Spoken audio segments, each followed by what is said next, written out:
એ ભજન અને ભજનમાં મરમ અને મરમનો નિચોડ એ આચાર્ય પુરુષો કાઢશે અને એનો રસપાન આ સર્વે સંતો મળીને કરશે.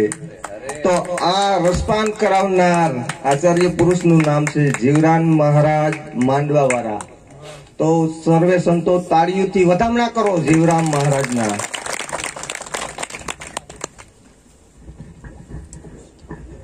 તો જીવરામ બાપાને અરજ કે તમારું વક્તવ્ય 20 મિનિટ સુધી આપો.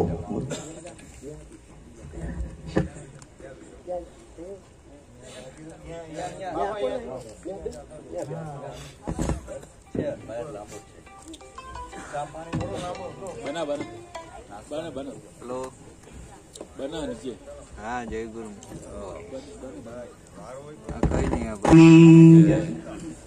જયદેવ મહારાજની પધારેલ હરિ ગુરુ સંતની જય. આજે અશ્વિનના મહારાજના આંગણે જે સંતો ભક્તો અને મહાપુરુષો પધાર્યા છે એ આપણા વચ્ચે એક વ્યક્તિ તરીકે એક પ્રગટ દીવો જે હરતો ફરતો અને આપણને પ્રત્યક્ષ સન્મુખ જેના દર્શન મળતા હતા એ એમનો જીવન દીપ બુઝાઈ ગઈ. આજથી હિસાબ ગણીએ તો 204 દિવસ થયા છે ને. જે બુદ્ધ પૂર્ણિમાનો દિવસ હતો, તારીખ હતી 9/5/2020, જેને આજે 204 દિવસ થયા છે. તમને તો જે લાગતું હોય પણ મને તો એમ જ લાગે છે કે હજી બાપા આફ્રિકાની અંદર બેઠા છે અને મને હજી મળવા આવશે. કારણ કે મારે પણ એમના એક નિકટના સંબંધો હતા. પણ જે વ્યક્તિ, જે પુરુષ આપણા સામે એક વ્યક્તિ તરીકે હરતા હતા, ફરતા હતા, વાત કરતા હતા, એ આજે મટી અને એક સ્વરૂપ મટી અને અનંતમાં એ હમાઈ ગયા છે. કે આજે જેટલા બીબા છે એમાં બધે પ્રગટ જયદેવ જ બોલે છે, બીજો કોઈ બોલતો નથી. કારણ કે આ બોલાય છે એ વિચાર બોલાય છે ને આ વિચાર કોનો બોલાય છે? જયદેવનો જ બોલાય છે. એ આદિ પુરુષ આજે દરેકના ઘટમાં અનાદિના સ્વરૂપે પ્રગટ બોલી રહ્યો છે. તો એ પુરુષને આપણે કેમ ભૂલી શકીએ? તો એવી કઈ વાત હતી જયદેવ બાપાની કે જે આપણે બધા મળી અને અનાદિ સ્વરૂપને આપણે નિહાળી રહ્યા છે? એવી કઈ વાત છે? એક બાપાનો શબ્દ ઘણી વાર મને કાયમ યાદ રહેતો કે જયદેવ ફાકી સત્સંગની ટાળી દે કુળરૂપી કબજિયાત. આપણી અંદર એક મેલ ગરી ગયો હતો.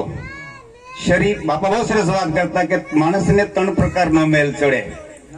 એક શરીરની ઉપરનો, શરીરની ઉપરનો મેલ કાઢવો હોય તો ગંગાજીનું પાણી લાવો તો ભલે, અમદાવાદનું હોય તો ભલે, ને આપણા ગામડાનું હોય તો ભલે, એ પાણીથી શરીરની ઉપરનો મેલ જાય. પછી શરીરની અંદર એક મેલ ગરી જાય, કાંઈક એવું ખવાઈ ગયું હોય તો કબજિયાત થાય, ઉલટી થાય, આ તે બધું થઈ જાય. એ મેલ કાઢવો હોય તો પછી ત્યાં ગંગાજીનું પાણી કામ ન આપે.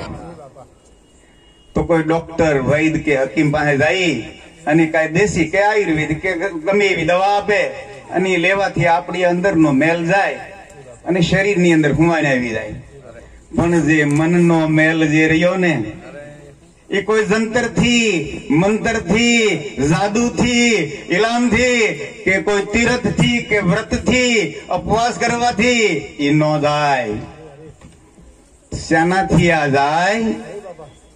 ઈ જયદેવ ફાકી સત્સંગની ટાળી દે કુળરૂપી કબજિયાત, ઉતારી દે આફરો અંતરનો અને ફેર પાડી દે ફરજિયાત. આ જે પુરુષો મળ્યા છે એના આફરા ઉતરી ગયેલા છે, પણ કોકના રહી ગયા હોય છે કેટલાય ના. એનું કારણ શું છે? આપણે ફાકી લઈ આવ્યા પણ અભરાએ ચડાવી દીધી. અને જયારે આપણે ઘરે કોઈક મહેમાન આવ્યા એટલે પાછી લઈને બતાવી, જો મેં લઈને આવ્યા ફાકી. એ બતાવવાની નથી, તો તારે ખુદ ને પી જવા જેવી છે.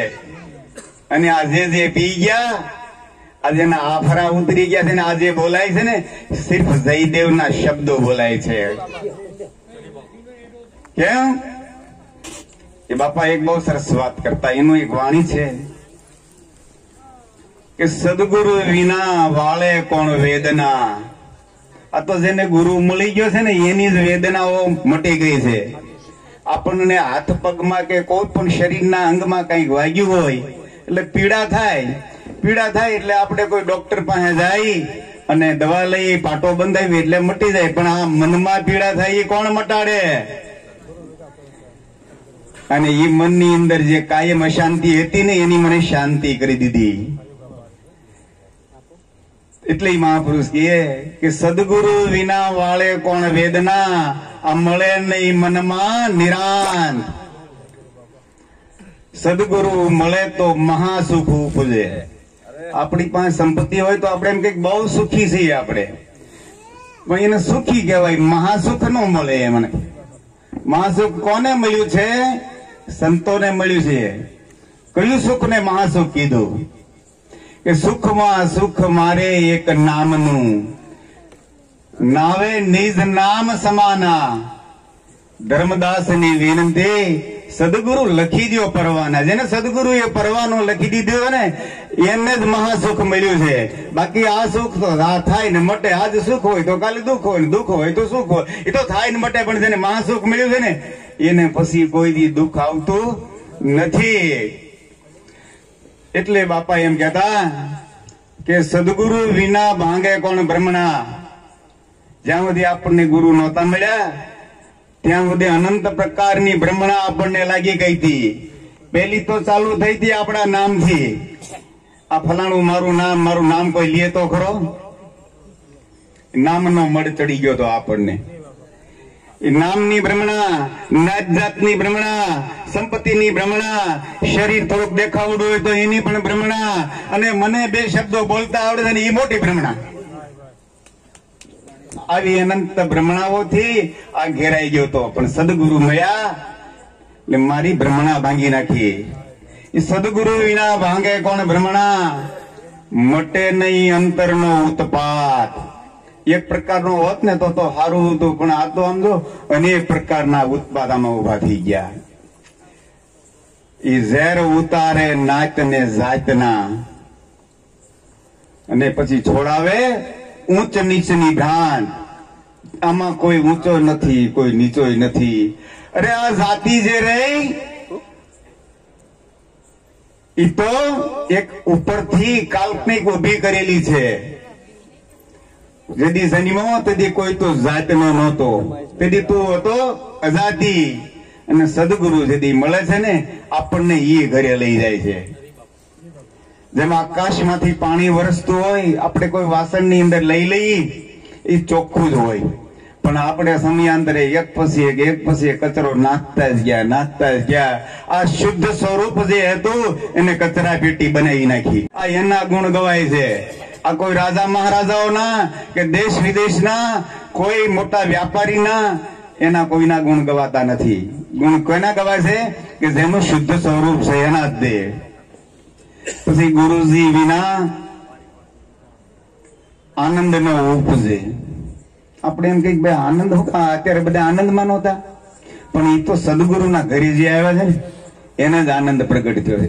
અને આ આનંદ ઘડી બે ઘડીનો નથી કે ભાઈ આપણે અત્યારે ભેગા થયા ને ભજન ગાયા ને હવે ઘડી ઠેકડા માર્યા એટલે આપણને આનંદ, પછી કઈ નહીં. ના, આ આનંદ ઘડીક નો નથી, આ તો કાયમ નો છે.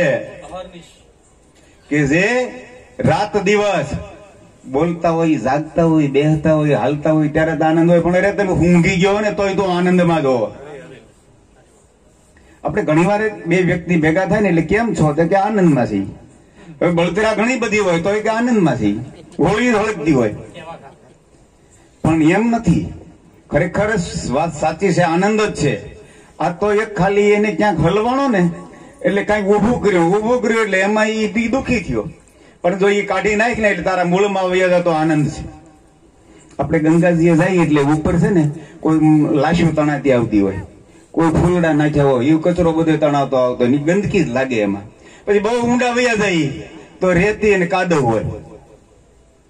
પણ મધ્યમાં જો જાવ તો નિર્મળ. પણ એમ સંતના જો મધ્ય ભાગ જે રહ્યો ને એમાં જાવ તો ત્યાં બીજો આનંદ સિવાય કઈ ન હોય. તો ઈ શું છે? આ જે શબ્દ છૂટી રહ્યો છે ને એ ખુદ બ્રહ્મનું સ્વરૂપ છે. જયદેવ બાબા વ્યક્તિ તરીકે હતા પણ આજ બ્રહ્મ સ્વરૂપ છે ઈ.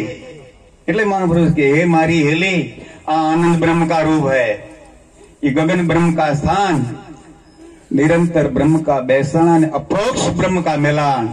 આપણે જેટલું બોલલી સાલી સાંભળી એ તો બધું પ્રોક્ષ છે, પણ જે જયદેવ બાપા અત્યારે હાજર છે ને એ તો અપ્રોક્ષ રૂએ બેઠા છે આપણા આમાં. પણ એને તો ઓળખવા વાળા કોણ છે? કોઈ જ્ઞાની પુરુષ હોય ને એ જ એને ઓળખી શકે છે.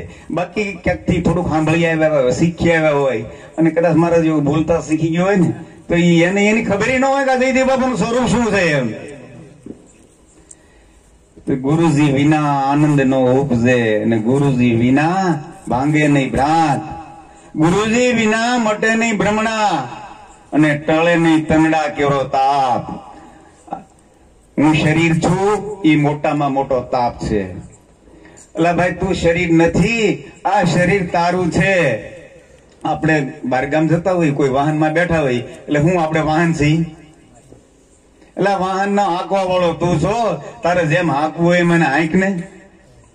શરીર હું છું ઈ પણ એક તાપ છે મોટામાં મોટો. સદગુરુએ આપણને ઈ તાપ છોડાવ્યો છે. કોઈની વાતો હવે શું કામની. આપણે હમી હમથી અત્યાર સુધી બેઠા છીએ.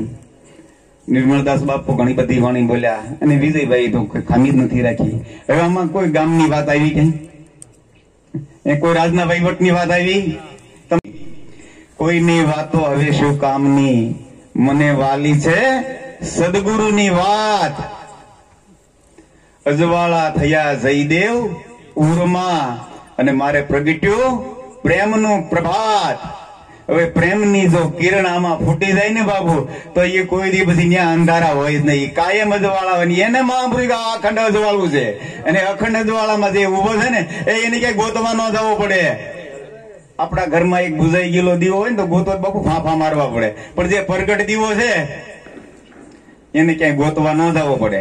પછી આ દીવો કેવો છે કે કેરોસીન નો દીવો હોય તો એમાં કેરોસીન નાખવું પડે, ન નાખી તો દીવો બુઝાઈ જાય. તેલ નો દીવો હોય ને તો તેલ નાખવું પડે, નહીતર દીવો બુઝાઈ જાય. અને કદાચ ઘી નો દીવો કર્યો હોય ને તો એ ઘી નાખવું પડે, નહીતર બુઝાઈ જાય. તો આ દીવો કેવો કે મણી દીપ મેલ્યો મંદિરમાં, એ 12 માસ કદી ન બુઝાય. આ ગુરુજી એવા ગોતીએ. ગુરુ ગોતવો તો કેવો ગોતવો કે જો આવો કોઈ બુઝાય જ નહીં એવો.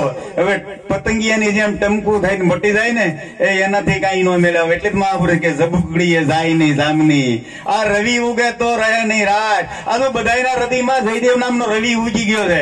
હવે કોઈ દી બુઝાય ખરો? આ ગુરુજી એવા ગોતીએ. હવે આમ તો ખરેખર મહાપુરુષો ઘણા બધા છે અને બધા એને આપણે સાંભળવા જોઈએ. ને આ મારો વક્તવ્ય અહીંયા હું પૂરું કરું અને બીજા મહાપુરુષોને આપણે સાંભળીએ. અને જે આજનો પ્રસંગ છે હું તો દરેક મહાપુરુષને વિનંતી કરું છું કે ભલે વાણી આપણને બીજા કોઈ પણ પ્રકારની લ્યો, પણ આજનો જે પ્રસંગ છે અને આ પ્રસંગમાં જે મહાપુરુષો આવ્યા છે એને એના જીવનની મતલબ કઈ ક્રાંતિ થવી જોઈએ. અને જયદેવ બાપાનો મુખ્ય ઉદ્દેશ કયો હતો? અમારે ઘણી વાર ખાનગીમાં સત્સંગ થયો, બસ એ 3 મુદ્દા પર જ વાત કરતા હતા. જીવનમાં 3 વસ્તુ જો તમારામાં કરી જાય ને તો તમારું જીવન વ્યર્થ જાય. તો કયા 3 મુદ્દા હતા? એક અંધશ્રદ્ધા, એક કુરિવાજ અને એક કુટેવ.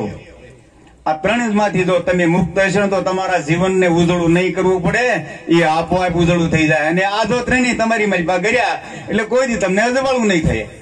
બોલીએ સદગુરુ મહારાજની.